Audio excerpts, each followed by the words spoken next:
aja ngono sembodro tak jaluk marang negara Wisnu Wigati bakal tak gawe karo si Bresrawa. Mergo duwe bojo kowe iki grantes atine ngono sembodro. Pendak-pendak mbok wayuh, pendak-pendak mbok wayuh. Pirang putri sing mbok wayuh. Nganti ngono sembodro iki jane rusak atine mergo tatak tanggung-tanggung. Adiku kae nganti ora kewetu nggone duwe lelaki karo kowe. Nek janjane nggone duwe bojo kowe sembodro ki blas ora duwe rasa seneng atine.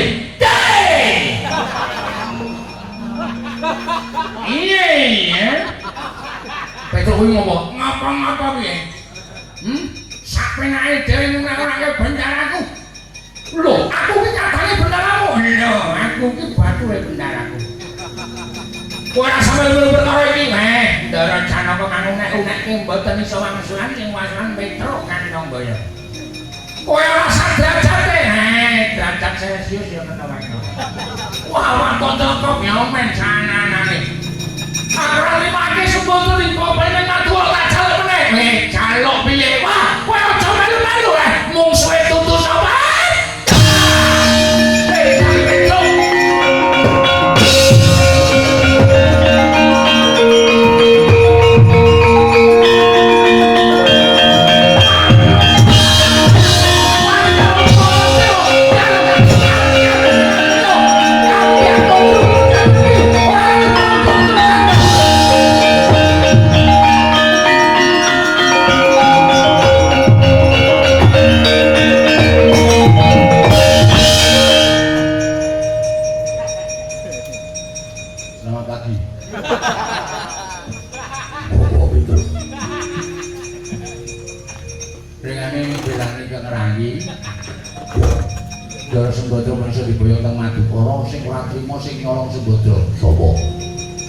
Nandura Janaka nang jagan sertani bawa iblis anak kowe limpe karo Baladewa adiku duwe bojo kowe ora tentem atine pendak-pendak mbok wayo pendak-pendak tak bojo wong liya sembodro ki rempok atine ning ora keweku ucape nah ngono iki coba jalan sali balik ngene maju ngene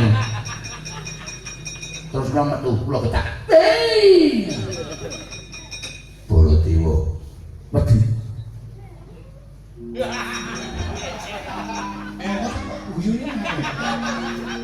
boleh diwong wedi karo kowe. Weh, yakin sesine Wiyaga kemane iki. Lho ketak ben iki recet. Wah, moyo wono. Wah, sampe ora tau percaya ngomong dak sing karo sampeyan. Ceritane mesti ora tau percaya. Asli. Lah kok kowe mundur? Lah pertama niku kula sedika wedi kula wani terus terakhir kula diajar. Terus kula matur sampeyan. Kamu matur aku. Lho belani Kang Rai, mboten belani kula, belani Kang Rai. Wah, Janaka ora njaluk tulung aku. Pun kok ora 5 menit kok apa ngomong wae kok. Jam 4 selesai. Ini kalau aku yang ngomong gak brus. Wah, sakarepku tak ubah iki jam 12 sakarepku. Ya wes ayo. Nek iki kontraknya kan jam 4 dari Nabi. Wah, ora tak kuwi lho. Wes. Aku sing ngurus rampung-rampung. Ngomong. Lha Baladewa diadepi. Wah, opo kowe bapakku? Opo kowe kuwi sing mulang karo Udara, opo kowe sesembaku? Kula ya gumun. Kula kok jawani ngomong kaya ngono.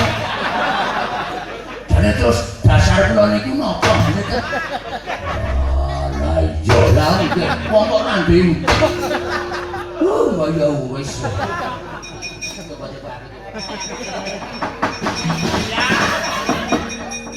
Matur Ndara kare ngono apa? Ndara Janaka dinamene kare Ndara Baladewa didukani Ndara Baladewa sampean kudu ora trima. Wah, nek aku trima piye? Waduh, terus sampean mboten tresna kaliyan Kadang Taruna. Wah, Janaka unek-unekke nek mestine dheweke belani bojo mesine wani. Ndara Janaka nggawe tata krama nggawe banggo karo Kataruna ora bakal wani. Pun ngamankan. Waduh apurmu.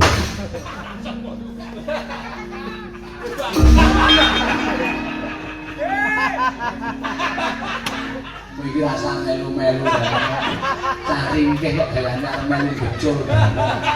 Yang pisan malah badhe tak. Meninggalkan tinggalnya.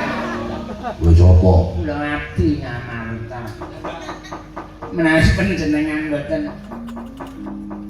kok iki senengane luwih. Nek rampung ki ora pindah. Nek ngono lho.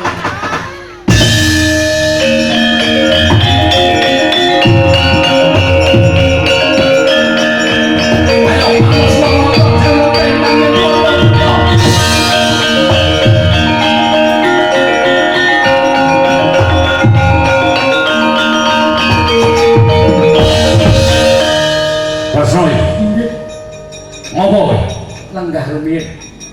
Aku ora butuh lungguh. Aku butuh boyo para Subadra. Inggih, mangke dipun rembakan kula lenggah rumiyin. Nuwun sewu. Ingkang ngrabekaken Sembadra nalika semanten kula. Pikantuk pun Janaka. Mila menawi badhe mepataken sampun ngantos mepataken ingkang sampeyan lampahi lepataken dhateng kula. Ngaten mawon cekap. Sembadra tak kabeh karo Brisrawa. Menawi Sembadra menika tasih wegan pantes. Menawi Sembadra menika tasih ijen monggo utawi Sembadra menika tasih wujudipun randha monggo. Lah Sembadra menika tasih kagungan garwa inggih menika pun Janaka. Sembadra menika sing duwe bojo. Kok dicolong saka bojone adirabe karo wong lanang liya menika panjenengan menika wong tuwa sing kagungan penggalih napa mboten? Kagungan penggalih napa mboten? Nek kudune sampeyan iku piyari sepuh. Mestine iso menggalih, iso mikir, iso nggelar, iso gulung. Iso nintingi ndi sing ana, ndi sing becik. Lah Sembadra iki wis tau prasaja karo aku nek batine kesiksa dadi bojone Janaka. Ingin mengangatkan ini Sembadra cobi Sembadra sak menika dumugi wonten mriki kula tantini rasane kula tantini atine nek pancen Sembadra ngucap kaya ngoten kula pegate Janaka wong nyatane ya tentrem-tentrem bae ora ana apa-apa kok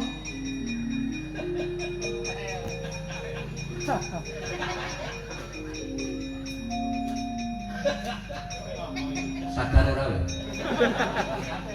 sadar ora misahke wong bebojoan menika hukumunipun anak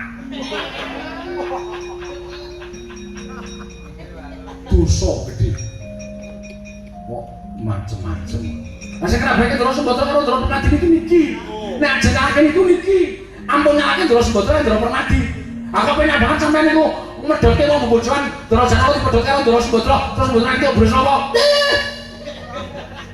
apa itu? Sumbetan.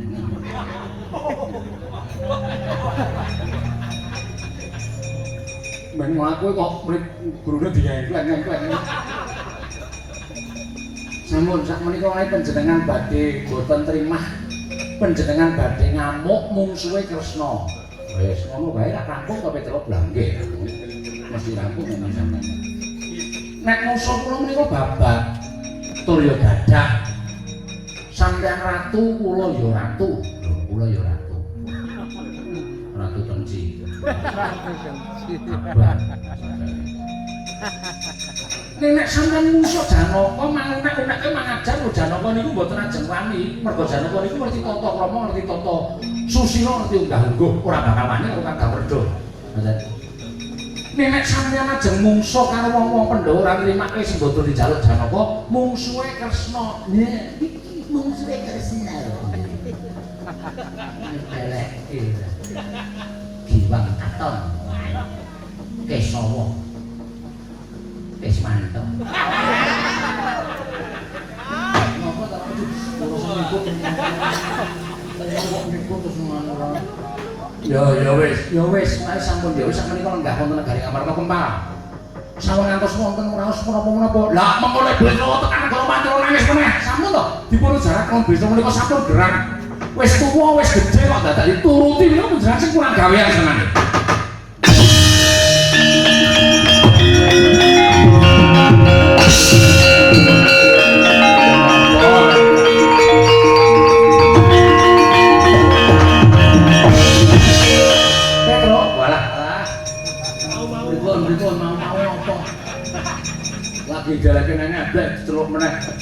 Werkudara kok tekan kene kae dampyak prajurite sapa kae? Pundi?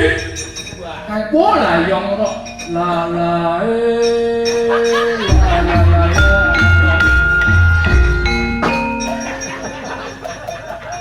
Apa lalai kaya budahan gak usurin ya lho. Pangudi yoga papa cuwet sama kong Mangaya ikano Kuma mando pilombo Kuma wangan